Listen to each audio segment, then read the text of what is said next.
กาสบายดีเด้อพ่อแม่พี่น้อง FC ฟังไทยฟังลาวและ FC ต่างประเทศน้องยินดีต้อนรับเข้าสู่2กล้องติ้งคือเก่าทุกคนซึ่งติ้งได้เลื่อนไปเห็น TikTok ทุกคนเนาะเป็นคลิปที่ว่าทุกคนกำลังเสอยู่โซเชียลก็คือที่ทหารเขมรทุกคนออกมาข้อทานเนาะทุกคนเนาะใส่ชุดทหารข้อทานก็มีแล้วก็มีคลิปออกมาอ้อนวอนข้อความช่วยเหลือเนาะอาจจะเป็นข้อความช่วยเหลือจากประเทศเขมรเองเนาะข้อความช่วยเหลือจากผู้รักผู้ใหญ่ผู้ที่มีเงินมีคำเนาะหรือว่า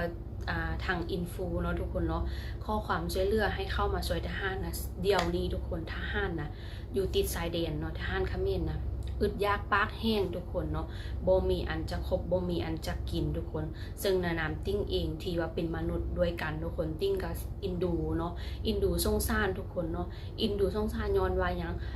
ทหารนะเป็นผู้ที่บ่ฮู้หยังแต่ว่าต้องรับคำสั่งจากรัฐบาลก็คือที่ทุกคนฮู้มาหั่นแหละเนาะทุกคนเนาะวุ้นเส้นหั่นแหละเนาะที่ว่ามีการเกิดความยากจะว่าเป็นสงครามเลยก็ว่าได้ทุกคนเนาะเดี๋ยวนี้หั่นลังที่ประเทศไทยหั่นน่ะปิดชายแดนปิดด่านเนาะเข้าออกบ่ได้หั่นน่ะก็เลยเฮ็ดให้เสบียงอาหารเนาะขาดแล้วก็ตอนที่ว่า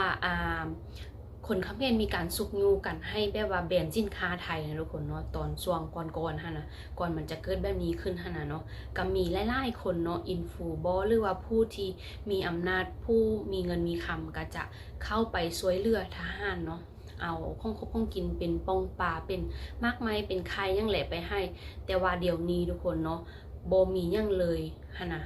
คนที่ว่ามีเงินมีคำหั่นน่ะจะปากได้ไอดังเนาะบอกว่าปิดเลยปิดด่านเลยเนาะบ่ให้แบบว่าไทยเข้ามา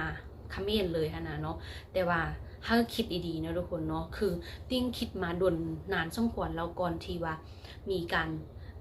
โตแย่กันแบบว่าให้แบนสินค้าไทยตอนออกมาช่วงนั้นทุกคนเนาะ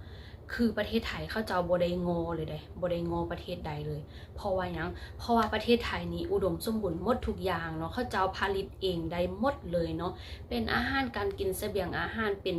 น้ำปองปลาเป็นน้ำมันเป็นทุกอย่างฮะนะเขาเจ้ามีโรงงานผลิตเองเลยฮะนะจึงว่าบ่งอประเทศใดเลยฮะนะเนาะทั้งว่าเขมรจะปิดด่านเนาะทั้งว่าเขมรจะบ่เข้ามาอยู่ประเทศไทยก็บ่ได้งอเพราะว่าประเทศไทยนะเป็นแหล่งผลิตอาหารเนาะส่งออกเข้าเขมรคือประเทศลาวคือกันเนาะก็นำเข้าจากไทยคือกันเนาะเป็นอาหารการกินนะทุกคนเนาะจึงคนลาวนิยมใช้ของประเทศไทยเพราะว่าคุณภาพมันดีทุกคนอันนี้คือติ้งยืนยันเลยเนาะคุณภาพดีบ่ว่าจะเป็นอาหารการกินเครื่องแห้งเครื่องใสอีหยังคือของไทยนี่มันดีที่สุดเลยนะเนาะคือถ้าจะเฮ็ดศึกสงครามกับประเทศไทยเนาะให้คิดดีๆให้คิดถึงหน้าประชาชนนะทุกคนเนาะคือเดี๋ยวนี้ท่านวุ้นเส้นท่านก็อาจจะสบายอยู่แต่ว่าประชาชนเนาะที่บ่ฮู้หยังมารับกรรมเนาะทุกคนเนาะมารับกรรมต้องกลับบ้านบ่ได้รับจ้างไปอยู่ประเทศไทยหั่นน่ะคาดแคลนเนาะทุกคนเนาะกลับมาบ้านก็บ่มีเวียกเฮ็ดงานทำอยู่ละ5พัก5มีกินนะทุกคนเนาะอันนี้คือตายแท้ๆทุกคนเนาะบ่ตุยกับว่าตุยเนาะทุกคนเนาะคือทหารนั่นแหละทุกคนเนาะเป็นตาสงสารเนาะต้องหับแบกภาระปกป้องชาติแต่ว่าขาดเสบียงอาหารบ่มีอาหารการกินเลยหั่นนะโอ้สงสารแฮงทุกคนเนาะต้องนุ่งชุดทหารไปนั่งข้อทานอันนี้คือสุดๆเลยทุกคนเนาะแปลว่าหมดเก็ตซักซี่แล้วหั่นนะเพราะว่าใส่ชุดทหารเองนะไปนั่งข้อทานนะทุกคนเนาะสุดกับว่าอันบ่มีอันจะกินแล้วทุกคนเนาะถ้าว่าคนหั่งคนมีก็บ่เดือดร้อนยังเนาะแต่ว่าเป็นประชาชนตาดำๆนะจะรับความเดือดร้อนที่สุดเลยเนาะคือเห็นละแม่นสงสารทุกคนเนาะลังประเทศไทยปิดด่านเนาะก็พบความยุ่งยากน้ำมันใช้ก็บ่มีอาหารการกินก็จะบ่มีทุกคนเนาะเพราะว่าคนนะมันประชากรมันบ่ได้น้อยๆเนาะน้ำใช้ทุกมือต้องกินต้องใช้ต้องจ่ายนะ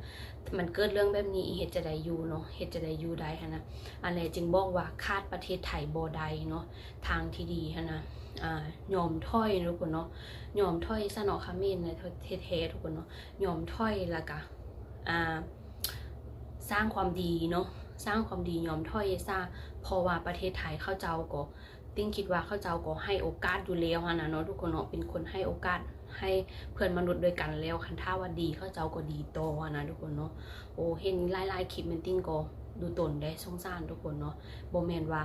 ติ้งเข้าข้างคอมเมนต์แต่ว่าติ้งสงสารคนที่ว่าบ่ฮู้หยังหั่นน่ะทุกคนเนาะเป็นคนที่แบบว่าเฮ็ดตามคำสั่งสัญญาเนาะทุกคนเนาะเฮ็ดตามคำสั่งคือตัวอย่างทหารเนาะต้องไปรับจ้างเฮ็ดได้เงินมาพออยู่พอกินทหารอยู่ชายแดนนี่มันยอมรับว่าทุกอีหลีเนาะบ่ว่าแต่ประเทศใดก็ทุกหั่นน่ะแฮงมาเจอสงครามแบบนี้เนาะแฮงมาเจอเรื่องแบบนี้แฮงคาดแค้นเนาะแฮงตาดูโตนทุกคนเนาะจนทุกคนเห็นคลิปที่ติ้งเอาลงแล้วมีความคิดเห็นใดเมนอยู่ใต้คลิปใดทุกคนเนาะแล้วก็คลิปนี้ติ้งก็จะต้องเข้าตัวลาไปก่อนเอาไว้พบกันในคลิปใหม่เด้อค่ะสบายดี